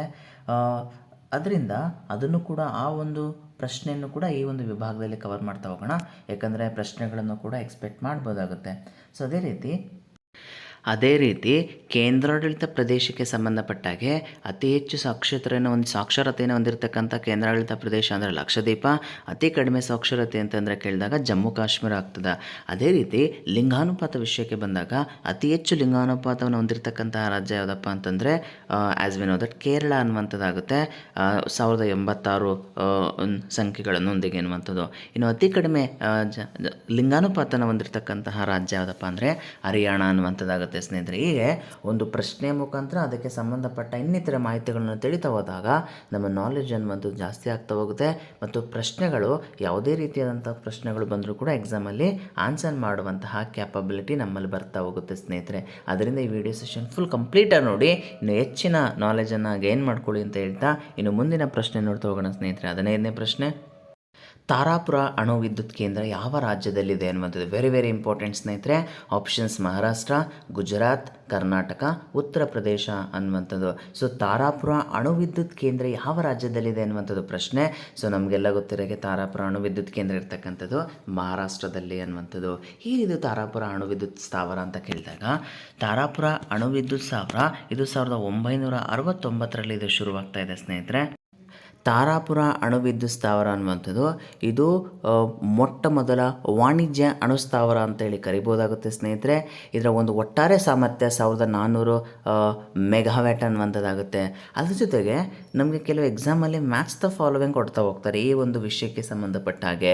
ಅಂದರೆ ಯಾವ ಥರಪ್ಪ ಅಂತ ಕೇಳಿದಾಗ ಸೊ ಒಂದು ಸೈಡು ಯಾವ ರಾಜ್ಯದಲ್ಲಿದೆ ಯಾವ ರಾಜ್ಯಗಳನ್ನ ಕೊಡ್ತಾರೆ, ಇನ್ನೊಂದು ಕಡೆ ಅಣು ಸ್ಥಾವರಗಳನ್ನು ಕೇಂದ್ರಗಳನ್ನ ಕೊಟ್ಬಿಟ್ಟು ಮ್ಯಾಚ್ ದ ಫಾಲೋವಿಂಗ್ ಅನ್ನುವಂಥ ಒಂದು ಪ್ರಶ್ನೆಯನ್ನು ಕೂಡ ರೈಸ್ ಮಾಡುವಂಥ ಅವಕಾಶ ಇದೆ. ಅದರಿಂದ ಈ ಒಂದು ಸ್ಲೈಡ್ಸ್ ತುಂಬ ಇಂಪಾರ್ಟೆಂಟಾಗಿ ನೋಟ್ ಮಾಡ್ಕೊಳ್ಳಿ. ಭಾರತದಲ್ಲಿನ ಪರಮಾಣು ವಿದ್ಯುತ್ ಸ್ಥಾವರಗಳು ಮೇಜರ್ ಆಗಿರ್ತಕ್ಕಂಥದ್ದು 7 ಆಗುತ್ತೆ ಸ್ನೇಹಿತರೆ. ಅದರಲ್ಲೂ ಕೂಡ ಕರ್ನಾಟಕದಲ್ಲಿ ಕೈಗಾ ಅಂತ ಹೇಳ್ತೀವಿ, ಗುಜರಾತ್ನಲ್ಲಿ ಕಾಕ್ರಾಪರ್, ತಮಿಳುನಾಡಿನಲ್ಲಿ ಚೆನ್ನೈ ಕಲ್ಪಕಂ ಅನ್ನುವಂಥದ್ದು, ಅದೇ ರೀತಿ ತಮಿಳುನಾಡಿನಲ್ಲಿ ಕೂಡಕುಳಂ ಅನ್ನುವಂಥದ್ದು ಇರ್ಬೋದು, ಉತ್ತರ ಪ್ರದೇಶದಲ್ಲಿ ನರೋರಾ ಅನ್ನುವಂತಹ ಪರಮಾಣು ವಿದ್ಯುತ್ ಸ್ಥಾವರವನ್ನು ನೋಡ್ಬೋದು, ರಾಜಸ್ಥಾನದಲ್ಲಿ ಕೂಡ ನೋಡ್ಬೋದಾಗುತ್ತೆ. ಅದೇ ರೀತಿ ಮಹಾರಾಷ್ಟ್ರದಲ್ಲಿ ತಾರಾಪುರ ಅನ್ನುವಂಥದ್ದಾಗುತ್ತೆ. ಒಟ್ಟಾರೆಯಾಗಿ 7 ಪರಮಾಣು ವಿದ್ಯುತ್ ಸ್ಥಾವರಗಳನ್ನು ನಾವು ಭಾರತದಾದ್ಯಂತ ನೋಡ್ಬೋದಾಗುತ್ತೆ ಸ್ನೇಹಿತರೆ. ತುಂಬ ಇಂಪಾರ್ಟೆಂಟ್ ಆಗ್ತಾ ಹೋಗುತ್ತೆ ಅಣು ವಿದ್ಯುತ್ ಸ್ಥಾವರಗಳು, ಏಕೆಂದರೆ ಈಗಿನ ಇತ್ತೀಚಿನ ಬೆಳವಣಿಗೆಯಲ್ಲಿ ಅಣು ವಿದ್ಯುತ್ ಸ್ಥಾವರಗಳಿಂದ ಆಗ್ತಕ್ಕಂಥ ಎಫೆಕ್ಟ್ಗಳ ಬಗ್ಗೆನೂ ಕೂಡ ಮಾತಾಡ್ತಾ ಹೋಗ್ತಾರೆ. ಅದ್ರ ಬಗ್ಗೆನೂ ಕೂಡ ನೀವು ತಿಳಿತಾ ಹೋಗಬೇಕಾಗುತ್ತೆ ಸ್ನೇಹಿತರೆ. ಸೊ ಇನ್ನು ಮುಂದಿನ ಪ್ರಶ್ನೆ ನೋಡ್ತಾ ಹೋಗೋಣ ಸ್ನೇಹಿತರೆ. 16ನೇ ಪ್ರಶ್ನೆ, ಸ್ವತಂತ್ರ ಭಾರತದ ಮೊಟ್ಟ ಮೊದಲ ವಿವಿಧೋದ್ದೇಶ ನಿಧಿ ಕಣಿವೆ ಯೋಜನೆ ಯಾವುದು ಅನ್ನುವಂಥದ್ದು ಪ್ರಶ್ನೆ. ಇದಕ್ಕೆ ಸಂಬಂಧಪಟ್ಟ ಆಪ್ಷನ್ಸ್ ದಾಮೋದರ್ ಕಣಿವೆ, ಬಾಕ್ರಾನಂಗಲ್, ಹಿರಾಕುಡ್, ಮೇಲಿನ ಯಾವುದು ಅಲ್ಲ ಅನ್ನುವಂಥದ್ದು. ಸೊ ಸ್ವತಂತ್ರ ಭಾರತದಲ್ಲಿ ಮೊಟ್ಟ ಮೊದಲ ಯಾವುದಪ್ಪ ನದಿ ಕಣಿವೆ ಯೋಜನೆ ಅಂತಂದರೆ so as we know that Damodar ಕಣಿವೆ ಅನ್ನುವಂಥದ್ದಾಗುತ್ತೆ ಇದಕ್ಕೆ ಉತ್ತರ ಸ್ನೇಹಿತರೆ. ಸೊ ಅದಕ್ಕಿಂತ ಮೊದಲು ನಾವು ಮೊಟ್ಟ ಮೊದಲನೇ ಬಾರಿಗೆ ಏನಿದು ವಿವಿಧೋದ್ದೇಶ ನದಿ ಕಣಿವೆ ಯೋಜನೆ ಅನ್ನುವಂಥದ್ದನ್ನ ತಿಳಿತಾ ಹೋಗೋಣ. ವಿವಿಧೋದ್ದೇಶ ನದಿ ಕಣಿವೆ ಯೋಜನೆ ಅಂತಂದರೆ ನದಿ ನೀರಿನ ಸಂಪೂರ್ಣ ಬಳಕೆ, ನೀರಿನ ಸಂರಕ್ಷಣೆ ಹಾಗೂ ಅಲ್ಲಿರ್ತಕ್ಕಂತಹ ಪ್ರದೇಶದ ಅಭಿವೃದ್ಧಿಗಾಗಿ ನಾವು ನೀರನ್ನು ಬಳಸ್ತಕ್ಕಂಥ ಒಂದು ವ್ಯವಸ್ಥೆ ಏನಿದಿಲ್ಲ ಅದನ್ನ ನಾವು ನದಿ ಕಣಿವೆ ಯೋಜನೆ ಅಂತ ಹೇಳ್ತೀವಿ. ಈ ಒಂದು ನದಿ ಕಣಿವೆ ಯೋಜನೆಯಿಂದ ಆಗ್ತಕ್ಕಂಥ ಒಂದು ಪ್ರಯೋಜನಗಳೇನಪ್ಪ ಅಂತಂದರೆ ನೀರಿನ ಸೌಲಭ್ಯ, ಜಲವಿದ್ಯುತ್ ಶಕ್ತಿ, ನದಿ ಪ್ರವಾಹ ನಿಯಂತ್ರಣ, ಅರಣ್ಯ ಸಂರಕ್ಷಣೆ, ಕೈಗಾರಿಕಾ ಅಭಿವೃದ್ಧಿಗೆ ಪ್ರೋತ್ಸಾಹ ಎಲ್ಲ ಅಂಶಗಳನ್ನು ಕೂಡ ಒಂದು ನದಿ ಕಣಿವೆ ಯೋಜನೆಯಿಂದ ನಾವು ಕೈಗೊಳ್ತಾ ಹೋಗ್ಬೋದಾಗುತ್ತೆ ಸ್ನೇಹಿತರೆ. ಆದರೆ ಪರ್ಟಿಕ್ಯುಲರ್ ಆಗಿ ಈ ದಾಮೋದರ್ ನದಿ ಕಣಿವೆ ಯೋಜನೆಗೆ ಸಂಬಂಧಪಟ್ಟ ಹಾಗೆ ಇದು ಜಾರ್ಖಂಡ್ ಮತ್ತು ಪಶ್ಚಿಮ ಬಂಗಾಳದಲ್ಲಿ ನೋಡಲಾಗ್ತಾ ಇದೆ. ಇದನ್ನು ಪಶ್ಚಿಮ ಬಂಗಾಳದ ಕಣ್ಣೀರನ ನದಿ ಅಂತಲೂ ಕೂಡ ಕರಿಬೋದು. ಈ ಯೋಜನೆ ಒಟ್ಟಾರೆಯಾಗಿ 2495 ಕಿಲೋಮೀಟರ್ಗಳ ಒಂದು ಕಾಲುವೆ ಜಾಲವನ್ನು ಹೊಂದಿದೆ ಅನ್ನುವಂಥದ್ದು ವಿಶೇಷ ಸ್ನೇಹಿತರೆ. ಅದೇ ರೀತಿ ಬಾಕ್ರಾನಂಗಲ್ ನದಿ ಕಣಿವೆ ಯೋಜನೆ ಆಪ್ಷನ್ಸಲ್ಲಿರುವಂತೆ ಇದು ಭಾರತದ ಅತ್ಯಂತ ಎತ್ತರವಾದ ಪ್ರಮುಖ ನದಿ ಕಣಿವೆ ಯೋಜನೆ ಅನ್ನುವಂಥದ್ದಾಗುತ್ತೆ. ಅದರಲ್ಲೂ ಕೂಡ ಪಂಜಾಬ್ ಮತ್ತು ಹರಿಯಾಣಗಳಿಗೆ ಸಂಬಂಧಪಟ್ಟ ರಾಜಸ್ಥಾನಗಳಿಗೆ ಸಂಬಂಧಪಟ್ಟ ಹಾಗೆ ನೋಡ್ಬೋದಾಗುತ್ತೆ ಬಾಕ್ರಾನಂಗಲ್ ನದಿ ಕಣಿವೆ ಯೋಜನೆ. ಈ ಒಂದು ಬಾಕ್ರಾನಂಗಲ್ ನದಿ ಕಣಿವೆ ಯೋಜನೆಯು ಸಾಟ್ಲೆಜ್ ನದಿಗೆ ಅಣೆಕಟ್ಟನ್ನು ಕಟ್ಟಲಾಗಿದೆ ಅನ್ನುವಂಥದ್ದು. ಸೊ ಒಟ್ಟಾರೆಯಾಗಿ ವಿವಿಧೋದ್ದೇಶ ನದಿ ಕಣಿವೆ ಯೋಜನೆಗಳು ತುಂಬ ಪ್ರಮುಖ ಪಾತ್ರವನ್ನು ವಹಿಸುತ್ತೆ. ಎಕ್ಸಾಮ್ ಪಾಯಿಂಟ್ ಆಫ್ ಇಂದ ಅವುಗಳ ಬಗ್ಗೆ ಕೂಡ ಹೆಚ್ಚಿನ ಮಾಹಿತಿನ ನಾವು ತಿಳಿತಾ ಹೋಗಬೇಕಾಗುತ್ತೆ. ಇನ್ನು ಮುಂದಿನ ಪ್ರಶ್ನೆ ನೋಡ್ತಾ ಹೋಗೋಣ ಸ್ನೇಹಿತರೆ. 17ನೇ ಪ್ರಶ್ನೆ, ಯಾವ ನದಿಗೆ ಹಿರಾಕುಡ್ ಅಣೆಕಟ್ಟನ್ನು ಕಟ್ಟಲಾಗಿದೆ ಅನ್ನುವಂಥದ್ದು ಪ್ರಶ್ನೆ. ಇದಕ್ಕೆ ಸಂಬಂಧಪಟ್ಟ ಆಪ್ಷನ್ಸ್ ಮಹಾನದಿ, ಕೋಸಿ ನದಿ, ನರ್ಮದಾ, ಕೃಷ್ಣ. ಸೊ ಹಿರಾಕುಡ್ ಅಣೆಕಟ್ಟನ್ನು ಕಟ್ಟಿರ್ತಕ್ಕಂಥದ್ದು as we know that Mahanadi ಅನ್ನುವಂಥದ್ದಾಗುತ್ತೆ ಸ್ನೇಹಿತರೆ. ಸೊ ಮಹಾನದಿ ಅನ್ನುವಂಥದ್ದಾಗುತ್ತೆ. ಇದು ಒರಿಸ್ಸಾದ ಸಂಬಾಲಪುರ ಜಿಲ್ಲೆಯಿಂದ 10 ಕಿಲೋಮೀಟರ್ ದೂರದಲ್ಲಿ ಮಹಾನದಿಗೆ ಹಿರಾಕುಡ್ ಅಣೆಕಟ್ಟನ್ನು ಕಟ್ಟಲಾಗಿದೆ. ಇದು ಒಟ್ಟಾರೆಯಾಗಿ 4801 ಮೀಟರ್ ಉದ್ದವಾಗಿದ್ದು ಇದು ಭಾರತ ದೇಶದ ಅತಿ ಉದ್ದವಾದ ಅಣೆಕಟ್ಟು ಅನ್ನುವಂಥದ್ದು ಒಂದು ಖ್ಯಾತಿಯನ್ನು ಕೂಡ ಪಡ್ಕೊಂಡಿದೆ ಅನ್ನುವಂಥದ್ದಾಗುತ್ತೆ. ಸೊ ಹಿರಾಕುಡ್ ಅಣೆಕಟ್ಟು ಇದು ಭಾರತದ ಅತಿ ಉದ್ದವಾದ ಅಣೆಕಟ್ಟು ಅಂತಲೂ ಕೂಡ ಕರೀಬೋದಾಗುತ್ತೆ ಸ್ನೇಹಿತರೆ. ಇನ್ನು ಮುಂದಿನ ಪ್ರಶ್ನೆ ನೋಡ್ತಾ ಹೋಗೋಣ ಸ್ನೇಹಿತರೆ. 18ನೇ ಪ್ರಶ್ನೆ, ಭಾರತದ ಗೋಧಿಯ ಕಣಜ ಅಂತೇಳಿ ಯಾವ ಒಂದು ರಾಜ್ಯವನ್ನು ಕರಿತೀವಿ ಅನ್ನುವಂಥದ್ದು ಪ್ರಶ್ನೆ. ಆಪ್ಷನ್ಸ್ ಪಂಜಾಬ್, ಗುಜರಾತ್, ಉತ್ತರ ಪ್ರದೇಶ, ತಮಿಳುನಾಡು. ಸೊ ಭಾರತದ ಗೋಧಿಯ ಕಣಜ ನಮಗೆಲ್ಲ ಗೊತ್ತಿರೋ ಹಾಗೆ ಪಂಜಾಬ್ ಅಂತ ಹೇಳಿ ಕರೀತಾ ಹೋಗ್ಬೋದಾಗುತ್ತೆ ಸ್ನೇಹಿತರೆ. ಇನ್ನು ಮುಂದಿನ ಪ್ರಶ್ನೆ ನೋಡ್ತಾ ಹೋಗೋಣ ಸ್ನೇಹಿತರೆ. 19ನೇ ಪ್ರಶ್ನೆ, ರಾಷ್ಟ್ರೀಯ ಆಹಾರ ತಂತ್ರಜ್ಞಾನ ಸಂಶೋಧನಾ ಸಂಸ್ಥೆ ಎಲ್ಲಿದೆ ಅನ್ನುವಂಥದ್ದು ಪ್ರಶ್ನೆ. Very important. ಈ ಥರದ ಪ್ರಶ್ನೆಗಳನ್ನು ನಾವು ಎಕ್ಸ್ಪೆಕ್ಟ್ ಮಾಡ್ಬೋದಾಗುತ್ತೆ ಎಕ್ಸಾಮ್ ಪಾಯಿಂಟ್ ಆಫ್ ವ್ಯೂ ಇಂದ. So options Mysuru, Bengaluru, Hyderabad, Delhi. So ರಾಷ್ಟ್ರೀಯ ಆಹಾರ ತಂತ್ರಜ್ಞಾನ ಸಂಶೋಧನಾ ಕೇಂದ್ರ ನಮಗೆಲ್ಲ ಗೊತ್ತಿರೋ ಹಾಗೆ ಮೈಸೂರು ಅಂತ ಹೇಳುವ CFTRI ಇರ್ತಕ್ಕಂಥದ್ದು ಮೈಸೂರಿನಲ್ಲಿ ಅನ್ನುವಂಥದ್ದಾಗುತ್ತೆ ಸ್ನೇಹಿತರೆ. ಇನ್ನು 20ನೇ ಪ್ರಶ್ನೆ ನೋಡ್ತಾ ಹೋಗೋಣ. ದಕ್ಷಿಣ ಭಾರತದ ಮ್ಯಾಂಚೆಸ್ಟರ್ ಯಾವುದು ಅನ್ನುವಂಥದ್ದಾಗುತ್ತೆ. ಸೊ ಅದಕ್ಕೆ ಆಪ್ಷನ್ಸ್ ಮಂಗಳೂರು, ಕೊಯಮತ್ತೂರು, ತಿರುವನಂತಪುರಂ, ಚೆನ್ನೈ ಅನ್ನುವಂಥದ್ದು. ಸೊ ದಕ್ಷಿಣ ಭಾರತದ ಮ್ಯಾಂಚೆಸ್ಟರ್ ಅಂತ ಹೇಳಿ ನಾವು ಕರಿತಾ ಇರ್ತಕ್ಕಂತಹ ಪ್ರದೇಶ ಕೊಯಮತ್ತೂರು ಅನ್ನುವಂಥದ್ದಾಗುತ್ತೆ. ಸೊ ಇನ್ನು ದಕ್ಷಿಣ ಭಾರತದಷ್ಟೇ ಅಲ್ಲ, ಉತ್ತರ ಭಾರತ ಮತ್ತು ಇನ್ನಿತರೆ ಪ್ರದೇಶಗಳ ಮ್ಯಾಂಚೆಸ್ಟರ್ನ್ನು ಕೂಡ ನಾವು ತಿಳಿತಾ ಹೋಗಬೇಕಾಗುತ್ತೆ. ಇನ್ನು ಮುಂದಿನ ಪ್ರಶ್ನೆ ನೋಡ್ತಾ ಹೋಗೋಣ. 21ನೇ ಪ್ರಶ್ನೆ, ಮೀನಂಬಾಕಂ ವಿಮಾನ ನಿಲ್ದಾಣ ಯಾವ ರಾಜ್ಯದಲ್ಲಿದೆ? Options Tamil Nadu, option B Maharashtra, Uttar Pradesh, ಪಶ್ಚಿಮ ಬಂಗಾಳ. ಮೀನಂಬಾಕಂ ವಿಮಾನ ನಿಲ್ದಾಣ ಇರ್ತಕ್ಕಂಥದ್ದು ಮಹಾರಾಷ್ಟ್ರದಲ್ಲಿ ಅಂತೇಳಿ ತಿಳಿತಾ ಹೋಗ್ಬೋದಾಗುತ್ತೆ ಸ್ನೇಹಿತರೆ. ಸೊ ಜಿಯೋಗ್ರಫಿಗೆ ಸಂಬಂಧಪಟ್ಟ ಹಾಗೆ ರೈಲ್ವೆ ಸ್ಟೇಷನ್ಗಳು ಮತ್ತು ವಿಮಾನ ನಿಲ್ದಾಣಗಳು ಅದರೂ ಕೂಡ ಅಲ್ಲಿ ಕೊಟ್ಟಿರ್ತಕ್ಕಂಥ ಪ್ರಮುಖ ವ್ಯಕ್ತಿಗಳ ವಿಮಾನ ನಿಲ್ದಾಣಗಳನ್ನು ನಾವು ತಿಳಿತಾ ಹೋಗ್ಬೇಕಾಗುತ್ತೆ. ಹೈದರಾಬಾದಲ್ಲಿ ನಾವು ರಾಜೀವ್ ಗಾಂಧಿ ರಾಷ್ಟ್ರೀಯ ವಿಮಾನ ನಿಲ್ದಾಣವನ್ನು ಕೂಡ ನಾವು ನೋಡ್ಬೋದಾಗುತ್ತೆ. ಇನ್ನು 22ನೇ ಪ್ರಶ್ನೆ ನೋಡ್ತಾ ಹೋಗೋಣ. ಸ್ವರಾಜ್ ಪಕ್ಷದ ಸ್ಥಾಪಕರು ಯಾರು ಅನ್ನುವಂಥದ್ದು ಪ್ರಶ್ನೆ. Option CR Das, Motilal Nehru, Gopalakrishna Gokhale, C Rajagopalachari, Pandit Jawaharlal Nehru. Swaraj ಪಕ್ಷದ ನೇತಾರರು CR ದಾಸ್ ಆ್ಯಂಡ್ ಮೋತಿಲಾಲ್ ನೆಹರು ಅನ್ನುವಂಥದ್ದಾಗುತ್ತೆ. ಸೊ ಹಿಸ್ಟ್ರಿಗೆ ಸಂಬಂಧಪಟ್ಟ ಇತಿಹಾಸಕ್ಕೆ ಸಂಬಂಧಪಟ್ಟಾಗೆ ಪ್ರಮುಖ ಪಕ್ಷಗಳ ಸ್ಥಾಪಕರ ಬಗ್ಗೆ ನಾವು ತಿಳಿತಾ ಹೋಗಬೇಕಾಗುತ್ತೆ. ಅದಕ್ಕೆ ಸಂಬಂಧಪಟ್ಟ ಇಸ್ವಿ, ಅವರು ಮಾಡಿರ್ತಕ್ಕಂಥ ಪ್ರಮುಖ ಕ್ರಾಂತಿಕಾರಿ ವಿಷಯಗಳ ಬಗ್ಗೆ ನಾವು ಜಾಸ್ತಿ ತಿಳಿತಾ ಹೋಗಬೇಕಾಗುತ್ತೆ. ಇನ್ನು 23ನೇ ಪ್ರಶ್ನೆ ನೋಡ್ತಾ ಹೋಗೋಣ. ಹೋಮ್ ರೂಲ್ ಚಳುವಳಿಯ ನಾಯಕರು ಯಾರು ಅನ್ನುವಂಥದ್ದು ಪ್ರಶ್ನೆ. Option CR Das, Motilal Nehru, honey Besant and Surendranath Banerjee. So home rule ಚಳುವಳಿ ಅನ್ನುವಂಥದ್ದು ತುಂಬ ಪ್ರಮುಖ ಪಾತ್ರವನ್ನು ವಹಿಸುತ್ತೆ ಇತಿಹಾಸಕ್ಕೆ ಸಂಬಂಧಪಟ್ಟಾಗ. ಇದಕ್ಕೆ ಸಂಬಂಧಿಸಿರ್ತಕ್ಕಂಥ ನಾಯಕರು ಯಾರಪ್ಪ ಅಂತಂದರೆ as per the option it is called honey Besant ಅಂತ ಹೇಳ್ಬೋದಾಗುತ್ತೆ. ಹನಿ ಬೆಸೆಂಟ್ ಅವರು ಐರ್ಲೆಂಡ್ನಿಂದ ಬಂದಿದ್ದರು ಅನ್ನುವಂಥದ್ದಾಗುತ್ತೆ. ಇನ್ನು 24ನೇ ಪ್ರಶ್ನೆ ನೋಡ್ತಾ ಹೋಗೋಣ ಸ್ನೇಹಿತರೆ. ಇನ್ನು 24ನೇ ಪ್ರಶ್ನೆ ನೋಡ್ತಾ ಹೋಗೋಣ. ಭಾರತೀಯ RBI ಯಾವಾಗ ಸ್ಥಾಪನೆ ಆಯಿತು ಅನ್ನುವಂಥದ್ದು ಪ್ರಶ್ನೆ. ಸೊ ಯಾವುದೇ ಎಕ್ಸಾಮಲ್ಲೂ ಜನರಲ್ ನಾಲೆಜ್ಗೆ ಸಂಬಂಧಪಟ್ಟಾಗೆ ಎಕನಾಮಿಕ್ ಸಬ್ಜೆಕ್ಟಿಂದ RBIಗೆ ಸಂಬಂಧಪಟ್ಟಾಗೆ 1ರಿಂದ 2 ಮಾರ್ಕ್ಸ್ ಕವರ್ ಆಗುವಂಥ ಚಾನ್ಸಸ್ ಇದೆ ಸ್ನೇಹಿತರೆ. ಅದರಿಂದ RBIಗೆ ಸಂಬಂಧಪಟ್ಟ ಮಾಹಿತಿನ ಯಾವಾಗಲೂ ಕೂಡ ಮಿಸ್ ಮಾಡಬೇಕು, ಅದ್ರ ಬಗ್ಗೆ ತಿಳಿತಾ ಹೋಗಬೇಕಾಗುತ್ತೆ. ಪ್ರಸ್ತುತ RBI ಯಾವಾಗ ಸ್ಥಾಪನೆ ಆಯಿತು ಅನ್ನುವಂಥದ್ದು ಪ್ರಶ್ನೆ. ಇದಕ್ಕೆ ಆಪ್ಷನ್ 1935, 1940, 1937, 1947. ಸೊ ಭಾರತೀಯ ರಿಸರ್ವ್ ಬ್ಯಾಂಕ್ ಸ್ಥಾಪನೆ ಆಗಿರ್ತಕ್ಕಂಥದ್ದು 1935 ಏಪ್ರಿಲ್ 1ರಂದು ಸ್ಥಾಪಿಸಲಾಗಿದೆ. 1934 RBI ಆ್ಯಕ್ಟ್ ಪ್ರಕಾರ ಅನ್ನುವಂಥದ್ದಾಗುತ್ತೆ. ಇನ್ನು 25ನೇ ಪ್ರಶ್ನೆ ನೋಡ್ತಾ ಹೋಗೋಣ. ಅದು ಕೂಡ RBIಗೆ ಸಂಬಂಧಪಟ್ಟ ಹಾಗೆ RBI ಸ್ಥಾಪಿಸುವಂತೆ ಶಿಫಾರಸು ಮಾಡಿದ ಸಮಿತಿ ಯಾವುದು ಅನ್ನುವಂಥದ್ದು ವೆರಿ ಇಂಪಾರ್ಟೆಂಟ್ ಸ್ನೇಹಿತರೆ.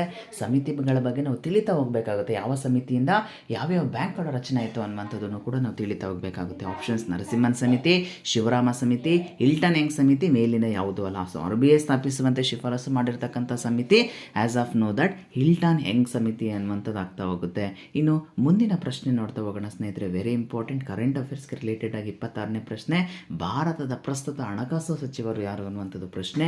ಅರುಣ್ ಜೇಟ್ಲಿ, ರಾಜನಾಥ್ ಸಿಂಗ್, ನಿರ್ಮಲಾ ಸೀತಾರಾಮನ್, ಪಿಯೂಷ್ ಗೋಯಲ್ ಅನ್ನುವಂಥದ್ದು. ಭಾರತ ಪ್ರಸ್ತುತ ಹಣಕಾಸು ಸಚಿವರು ಯಾರಪ್ಪ ಅಂತಂದರೆ ನಮಗೆಲ್ಲ ಗೊತ್ತಿರೋ ಹಾಗೆ ನಿರ್ಮಲಾ ಸೀತಾರಾಮನ್ ಮೇಡಮ್ ಅವರು ಹಣಕಾಸು ಖಾತೆಯನ್ನು ನಿರ್ವಹಿಸಿದ ರೀಸೆಂಟ್ಲಿ ಬಜೆಟನ್ನು ಕೂಡ ಮಂಡಿಸಿದ್ದಾರೆ ಅನ್ನುವಂಥದ್ದಾಗುತ್ತೆ. ಸೊ ಪ್ರಸ್ತುತವಾಗಿರ್ತಕ್ಕಂತಹ ಮೇಜರ್ ಆಗಿರ್ತಕ್ಕಂಥ ಪೋರ್ಟ್ಫೋಲಿಯೋಗಳ ಸಚಿವರ ಬಗ್ಗೆ ನಾವು ತಿಳಿತಾ ಹೋಗಬೇಕಾಗತ್ತೆ ಸ್ನೇಹಿತರೆ.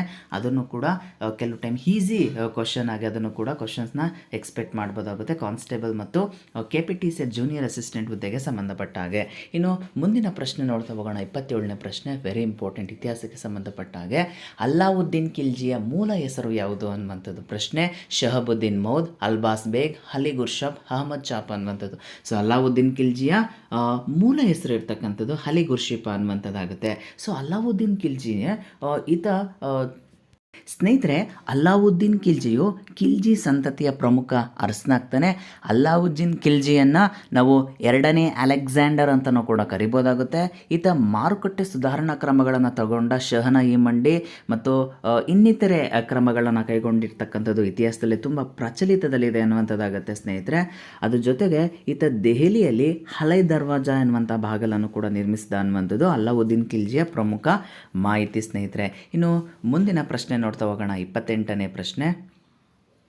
ಇನ್ನು ಪ್ರಪಂಚದ ಅತ್ಯುನ್ನತ ಪರ್ವತ ಶಿಖರ ಯಾವುದು ಅನ್ನುವಂಥದ್ದು ಪ್ರಶ್ನೆ. Very important as for the geography. K2, Kanchenjunga, Mount Everest, Nanda Devi. ಪ್ರಪಂಚದ ಅತ್ಯುನ್ನತ ಪರ್ವತ ಶಿಖರ ಯಾವುದಪ್ಪ ಅಂತಂದರೆ ಸೊ ಮೌಂಟ್ ಎವರೆಸ್ಟ್ ಆಗ್ತದೆ ಸ್ನೇಹಿತರೆ. ಸೊ ಇದರ ಎತ್ತರ 8848.86 ಮೀಟರ್ ಅನ್ನುವಂಥದ್ದಾಗುತ್ತೆ. ರೀಸೆಂಟ್ ಅಪ್ಡೇಟ್ ಸ್ನೇಹಿತರೆ, ಯಾಕಂದರೆ 0.86 ಆ್ಯಡ್ ಆಗಿದೆ ಅನ್ನುವಂಥದ್ದು ಸಮುದ್ರದ ಲೆವೆಲ್ ಅಂದರೆ ಸಮುದ್ರದ ಮೇಲ್ಭಾಗದಿಂದ ಇಷ್ಟು ಎತ್ತರದಲ್ಲಿದೆ ಅನ್ನುವಂಥದ್ದು ವಿಶೇಷ ಸ್ನೇಹಿತರೆ. ಸೊ ಅತಿ ಎತ್ತರದಲ್ಲಿರ್ತಕ್ಕಂತಹ ಶಿಖರ ಯಾವುದಪ್ಪ ಅಂತಂದರೆ ಮೌಂಟ್ ಎವರೆಸ್ಟ್ ಆಗ್ತದೆ. ಇನ್ನು ಮುಂದಿನ ಪ್ರಶ್ನೆ ನೋಡ್ತಾ ಹೋಗೋಣ. 29ನೇ ಪ್ರಶ್ನೆ. ಭಾರತದಲ್ಲಿ ರೈಲ್ವೆ ಮಾರ್ಗ ಮತ್ತು ತಂತಿ ಸೌಲಭ್ಯಗಳನ್ನು ಜಾರಿಯಲ್ಲಿ ತಂದವರು ಯಾರು ಅನ್ನುವಂಥದ್ದು ಪ್ರಶ್ನೆ. Lord Canning, Lord Hardinge, Lord Dalhousie, Lord Ripon ಅನ್ನುವಂಥದ್ದು. ಸೊ ಭಾರತದಲ್ಲಿ ರೈಲ್ವೆ ಮಾರ್ಗ ಮತ್ತು ತಂತಿ ಸೌಲಭ್ಯಗಳನ್ನು ಕಲ್ಪಿಸಿರ್ತಕ್ಕಂಥದ್ದು ನಮಗೆಲ್ಲ ಗೊತ್ತಿಲ್ಲ ಹಾಗೆ ಲಾರ್ಡ್ ಡಾಲ್ಹೌಸಿ ಅಂತೇಳಿ ಕರಿತಾ ಹೋಗ್ಬೋದು. ಲಾರ್ಡ್ ಡಾಲ್ಹೌಸಿ ಅಂತಂದರೆ ನನಗೆ ನೆನಪಾಗ್ತಕ್ಕಂಥದ್ದು 1848ರಲ್ಲಿ ದತ್ತು ಮಕ್ಕಳಿಗೆ ಹಕ್ಕಿಲ್ಲ ಎಂಬ ನೀತಿಯಿಂದ ತನ್ನದೇ ಆಗಿರ್ತಕ್ಕಂಥ ಪ್ರಾಮುಖ್ಯತೆಯನ್ನು ಹೊಂದಿರತಕ್ಕಂತಹ ಲಾರ್ಡ್ ಡಾಲ್ಹೌಸಿ ಈ ಒಂದು ನೀತಿಗೆ ಒಳಪಟ್ಟಿರ್ತಕ್ಕಂಥ ಮೊದಲ ಪ್ರದೇಶ ಯಾವುದಪ್ಪ ಅಂತಂದರೆ ಸತಾರಾ ಅನ್ನುವಂಥದ್ದಾಗುತ್ತೆ. ಅದ್ರ ಜೊತೆಗೆ 1853ರಲ್ಲಿ ಒಂದು ರೀತಿಯಾಗಿರ್ತಕ್ಕಂತಹ ರೈಲ್ವೆ ಮಾರ್ಗವನ್ನು ಏನು ಮುಂಬೈಯಿಂದ ಥಾಣೆವರೆಗೂ ಕೂಡ ಪ್ರಥಮ ರೈಲ್ವೆ ಮಾರ್ಗವನ್ನು ತಗೊಂಬಂದರು. ಅದ್ರ ಜೊತೆಗೆ ಅದ್ರ ಜೊತೆಗೆ 1854ರಲ್ಲಿ ಅಂಚೆ ಇಲಾಖೆಯನ್ನು ಕೂಡ ಸ್ಥಾಪಿಸಿದರು ಅನ್ನುವಂಥದ್ದಾಗುತ್ತೆ. ಒಟ್ಟಾರೆಯಾಗಿ ಲಾರ್ಡ್ ಡಾಲ್ಹೌಸಿಯ ಪ್ರಾಮುಖ್ಯತೆಯನ್ನು ಹೊಂದಿದ್ದ ಅನ್ನುವಂಥದ್ದಾಗುತ್ತೆ. ಇನ್ನು ಕೊನೆ ಪ್ರಶ್ನೆ ನೋಡೋಣ ಸ್ನೇಹಿತರೆ. ವಿಡಿಯೋ ಸೆಷನು 30ನೇ ಪ್ರಶ್ನೆ. ಭಾರತೀಯ ಸಿವಿಲ್ ಸೇವೆಯನ್ನು ಪ್ರಾರಂಭಿಸಿದವರು ಯಾರು ಅನ್ನುವಂಥದ್ದು ಪ್ರಶ್ನೆ. Options Warren Hastings, options 2 William Bentinck, Cornwallis, Dalhousie. ಭಾರತೀಯ ಸಿವಿಲ್ ಸೇವೆಯ ಪಿತಾಮಹ ಅಥವಾ ಭಾರತದಲ್ಲಿ ಸಿವಿಲ್ ಸೇವೆಗಳನ್ನು ಆರಂಭಿಸಿರ್ತಕ್ಕಂಥದ್ದು ಲಾರ್ಡ್ ಕಾರ್ನ್ವಾಲಿಸ್ ಅಂತಕ್ಕಂಥದ್ದು. ಅದರಲ್ಲೂ ಕೂಡ ಆಡಳಿತ ದೃಷ್ಟಿಯಿಂದ 1793ರಲ್ಲಿ ನಾಗರಿಕ ವ್ಯವಸ್ಥೆಯನ್ನು ಜಾರಿಗೆ ತಗೊಂಬಂದರು ಲಾರ್ಡ್ ಕಾರ್ನ್ವಾಲಿಸು ಅನ್ನುವಂಥದ್ದಾಗುತ್ತೆ. ಸೊ ಒಟ್ಟಾರೆಯಾಗಿ ಈ ಒಂದು ವಿಡಿಯೋಲಿ 30 ಪ್ರಶ್ನೆಗಳನ್ನ ಡಿಸ್ಕಸ್ ಮಾಡುವಂಥ ಪ್ರಯತ್ನ ಸ್ನೇಹಿತರೆ. ಸೊ ವಿಡಿಯೋ ಸೆಷನ್ಗೆ ಅಥವಾ ಕಂಟೆಂಟ್ಗೆ ಸಂಬಂಧಪಟ್ಟಾಗ ಏನಾದರೂ ಡೌಟ್ಸ್ ಆ್ಯಂಡ್ ಕ್ಲಾರಿಫಿಕೇಷನ್ ಬೇಕು ಅಂತಂದರೆ ಕಮೆಂಟ್ ಸೆಕ್ಷನಲ್ಲಿ ಕಮೆಂಟ್ ಮಾಡ್ತಾ ಹೋಗ್ಬೋದು, ಅದಕ್ಕೆ ಉತ್ತರಿಸುವಂಥ ಪ್ರಯತ್ನ ಮಾಡ್ತೀನಿ. ಸೊ ವಿಡಿಯೋ ಇಷ್ಟ ಆಯಿತು ಅಂತಂದರೆ ಲೈಕ್ ಮಾಡ್ತಾ ಹೋಗಿ. ಯಾರೆಲ್ಲ ಕಾಂಪಿಟೇಟಿವ್ ಎಕ್ಸಾಮ್ಗೆ ತಯಾರಿ ಮಾಡ್ತಾರೆ specially for KPTCL and constable ಹುದ್ದೆಗೆ, ಅದರಲ್ಲೂ ಕೂಡ PSI ಹುದ್ದೆಗೆ ಯಾರ್ಯಾರ ಪ್ರಯತ್ನ ಮಾಡ್ತಾರೆ ಅವ್ರಿಗೆ ಈ ವಿಡಿಯೋನ ಶೇರ್ ಮಾಡಿ. ಆ್ಯಂಡ್ ಇಷ್ಟ ಆಯ್ತು ಅಂದರೆ ಲೈಕ್ ಮಾಡಿ, ಶೇರ್ ಮಾಡಿ ಆ್ಯಂಡ್ ಸಬ್ಸ್ಕ್ರೈಬ್ ಮಾಡಿ ಸ್ನೇಹಿತರೆ. ಆ್ಯಂಡ್ ಈಗ ಹೆಚ್ಚಿನ ಸಬ್ಸ್ಕ್ರೈಬ್ ಮಾಡಿದಷ್ಟು ನನಗೂ ಹೆಚ್ಚಿನ ಮೋಟಿವೇಶನ್ ಸಿಗ್ತಾ ಹೋಗುತ್ತೆ. ಹೆಚ್ಚಿನ ವೀಡಿಯೋಗಳನ್ನ ನನ್ನ LK study circle YouTube channel expect ಮಾಡ್ಬೋದಾಗುತ್ತೆ ಸ್ನೇಹಿತರೆ. ಆ್ಯಂಡ್ ಏನಾದರೂ ಮಿಸ್ಟೇಕ್ಸ್ ಏನಾದರೂ ಮಿಸ್ಟೇಕ್ಸ್ ಇತ್ತು ಅಂದರೆ ಅದನ್ನ ಕಮೆಂಟ್ ಸೆಕ್ಷನಲ್ಲಿ ಕಮೆಂಟ್ ಮಾಡ್ತಾ ಹೋಗಿ ಅದಕ್ಕೆ ಉತ್ತರಿಸುವಂಥ ಪ್ರಯತ್ನ ಮಾಡ್ತೀನಿ. And thank you so much ಸ್ನೇಹಿತರೆ. Good by.